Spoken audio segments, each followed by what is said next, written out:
हमारा ब्रह्मांड आखिर कितना बड़ा है? क्या इस ब्रह्मांड का कोई छोर है?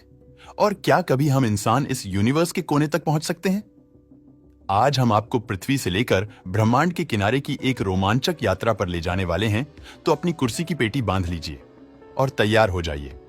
ब्रह्मांड के कुछ अनसुने रहस्य को जानने के लिए चलिए अब पृथ्वी छोड़कर चलते हैं। अंतरिक्ष में और थोड़ी ही दूर से हमारी पृथ्वी कुछ इस तरह से दिखाई देती है, जिसमें हमें धरती पर नीले और हरे रंग की परत दिखाई देती है। यहां से हम सभी महाद्वीपों को आसानी से देख सकते हैं। चलिए आगे बढ़ते हुए चलते हैं इंटरनेशनल स्पेस स्टेशन पर, जिसे हम स्पेस की होटल भी कह सकते हैं। पृथ्वी की सतह से करीब 400 किलोमीटर की ऊंचाई पर है। स्पेस स्टेशन अंतरिक्ष में इंसानों द्वारा बनाई गई सबसे बड़ी चीजों में से एक है। आपको यह जानकर आश्चर्य होगा कि इंटरनेशनल स्पेस स्टेशन 28,165 किलोमीटर प्रति घंटे की रफ्तार से पृथ्वी की ऑर्बिट में परिक्रमा करता है, जिससे पृथ्वी का एक चक्कर लगाने में 90 से 93 मिनट लगते हैं और ये एक दिन में करीब 16 बार पृथ्वी के चक्कर काट लेता है। इस स्पेस स्टेशन से थोड़ी और ऊंचाई पर जाने पर हमें अनेक सैटेलाइट का जाल दिखाई देता है। यहाँ इंसानों के द्वारा बनाए गए हजारों सैटेलाइट और ऑर्बिट में परिक्रमा कर रहे हैं। इन्हीं सैटेलाइट की बदौलत हम मोबाइल, टीवी, रेडियो और इंटरनेट आदि का इस्तेमाल कर पाते हैं। अपने सफर में आगे बढ़ते हुए अब हम पहुंच चुके हैं चांद पर, जो कि पृथ्वी से 3,84,400 किलोमीटर की दूरी पर स्थित है। ना जाने कितने अरबों सालों से चंद्रमा धूमकेतु और एस्टेरॉयड की मार झेल रहा है, इसलिए इसकी सतह में कई बड़े बड़े गड्ढे भी पड़ गए हैं। चंद्रमा पर सूर्योदय कुछ इस तरह दिखाई देता है, लेकिन सूरज की ज्यादा रोशनी ना पहुंचने की वजह से चंद्रमा पर ज्यादातर अंधेरे का माहौल ही बना रहता है। वहीं पृथ्वी की बात करें तो जिस तरह पृथ्वी के आकाश में चंद्रमा का उदय होता है, ठीक उसी तरह से चंद्रमा के आकाश में भी पृथ्वी का उदय होता है।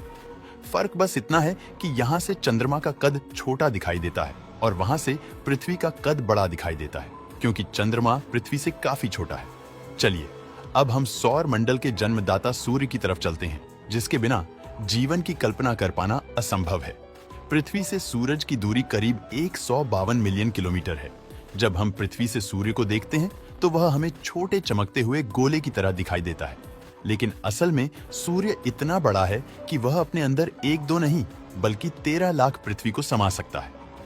वहीं सूर्य की ग्रेविटी इतनी ज्यादा है कि यह पूरे सोलर सिस्टम को कंट्रोल कर रही है। इसकी ग्रेविटी की वजह से मरकरी, वीनस, अर्थ, मार्स, जुपिटर, सैटर्न, यूरेनस और नेपच्यून जैसे 8 ग्रह और प्लूटो और अनेक चंद्रमा व धूमकेतु सूर्य की परिक्रमा करते हैं। इन ग्रहों, उपग्रहों और धूमकेतु से सूर्य के आसपास सोलर सिस्टम का निर्माण होता है और सोलर सिस्टम से थोड़ी और दूर जाने पर हमें हमारा सौर मंडल कुछ इस तरह से दिखाई देता है। दोस्तों, अब अपने सफर को आगे बढ़ाते हुए सौर मंडल के छोर पर चलते हैं। यहाँ एस्टेरॉयड का एक विशाल समूह दिखाई देता है, जिसे कुइपर बेल्ट कहा जाता है। कुइपर बेल्ट में करीब 1 ट्रिलियन से भी ज्यादा एस्टेरॉयड मौजूद है, जो सौर मंडल को चारों तरफ से घिरे हुए हैं। ऐसा माना जाता है कि सूर्य का गुरुत्वाकर्षण बल यहीं पर आकर खत्म हो जाता है। अपनी यात्रा में आगे बढ़ते हुए हमारे सोलर सिस्टम के बाहर एक नए सोलर सिस्टम में चलते हैं, जिसका नाम है अल्फा सेंटोरी, जहां एक नहीं बल्कि 3-3 सितारे एक दूसरे के चारों तरफ घूमते हैं। अब हम अपनी पृथ्वी से कुल 20 प्रकाश वर्ष दूर ग्लिसे 581 प्लेनेटरी सिस्टम से रूबरू होते हैं, जिसका ग्लिसे 581 सी नाम से जाने जाने वाला ग्रह देखने में बिल्कुल पृथ्वी की तरह है। इस प्लेनेट पर इंसानों के रहने लायक तापमान तरल स्वरूप में पानी और पृथ्वी जैसी सतह मौजूद है और कुछ वैज्ञानिक का मानना है कि इस ग्रह पर एलियंस के होने की सबसे ज्यादा संभावनाएं हैं। अब और आगे बढ़ते हुए चलते हैं। पृथ्वी से करीब 19,000 प्रकाश वर्ष दूर, जहां स्टीफेंसन 2 18 नाम का तारा मौजूद है, ये हमारी आकाश गंगा का सबसे बड़ा तारा है, जो कि सूर्य से 2000 गुना बड़ा है और इसमें हमारे सूरज जैसे 2 अरब तारे समा सकते हैं। दोस्तों, तारों के ब्रह्मांड में कई रूप मौजूद हैं, जिनमें से एक है ये व्हाइट ड्वार्फ। हमारे सूरज जैसे सितारे मरने के बाद ऐसा ही रूप ले लेते हैं। इस तारे का गुरुत्वाकर्षण बल सूरज से करीब 10,000 गुना ज्यादा होता है और आपको जानकर हैरानी होगी किस पर मौजूद एक चम्मच का वजन करीब 15 टन के बराबर होता है। ये ज्यादा चमकीले नहीं होते क्योंकि इनके केंद्र में न्यूक्लियर फ्यूजन नहीं होता। वहीं हमारी आकाश गंगा में न्यूट्रॉन स्टार भी मौजूद है, जो आकार में हमारे सूरज से काफी छोटा है, लेकिन इसका गुरुत्वाकर्षण बल सूर्य से करोड़ों गुना ज्यादा है। इस तारे पर मौजूद एक चम्मच का वजन 2 अरब टन के बराबर है। वैज्ञानिक के अनुसार इस न्यूट्रॉन स्टार पर भी जीवन संभव है, लेकिन अगर यहाँ पर कोई जीव बसा भी होगा तो ऐसे जीवों की आयु सिर्फ कुछ मिली सेकेंड्स की होगी। अब अपने सफर में थोड़ा और आगे बढ़ते हैं। हम देखते हैं हमारे गैलेक्सी, जिसमें 1 अरब न्यूट्रॉन स्टार मौजूद है और 10 अरब व्हाइट ड्वार्फ भी मौजूद हैं।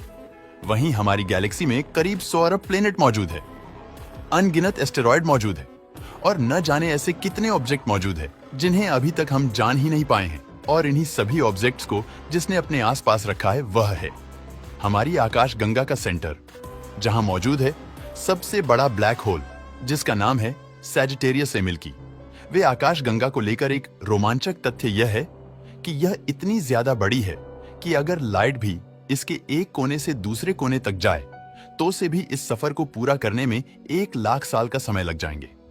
साथियों, अब हम अपने मिल्की वे गैलेक्सी से बाहर निकलकर इंटरगैलेक्टिक स्पेस में आ चुके हैं, जिसमें हमें मिल्की वे गैलेक्सीज से भी बड़ी गैलेक्सीज दिखाई दे रही हैं, जिनमें से हर 30 गैलेक्सीज के समूह को लोकल ग्रुप के नाम से जाना जाता है।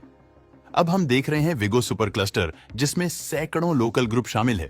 ये सुपर क्लस्टर 110 मिलियन प्रकाश वर्ष में फैला हुआ है। अपनी यात्रा और आगे बढ़ाते हुए हमें विगो सुपर क्लस्टर जैसे सैकड़ों सुपर क्लस्टर दिखाई दे रहे हैं, जिसे वैज्ञानिक ने लेनिएकिया सुपर क्लस्टर नाम दिया है, जिसमें करीब 1 लाख गैलेक्सीज शामिल हैं। लेनिएकिया सुपर क्लस्टर से थोड़ा दूर जाने पर हमें इसके जैसे कई बड़े सुपर क्लस्टर दिखाई दे रहे हैं और ज्यादा दूर जाने पर हम देख सकते हैं हमारे ब्रह्मांड को, जिसमें लेनिएकिया सुपर क्लस्टर भी एक छोटे बिंदु की तरह दिखाई दे रहा है। और यहां से देखने पर पृथ्वी या सौर मंडल तो दूर की बात मिल्की वे गैलेक्सी को भी देख पाना नामुमकिन है। अब शायद आपको हमारा ब्रह्मांड काफी बड़ा लग रहा होगा, लेकिन ये बात जानकर आपका दिमाग घूम जाएगा कि ये सिर्फ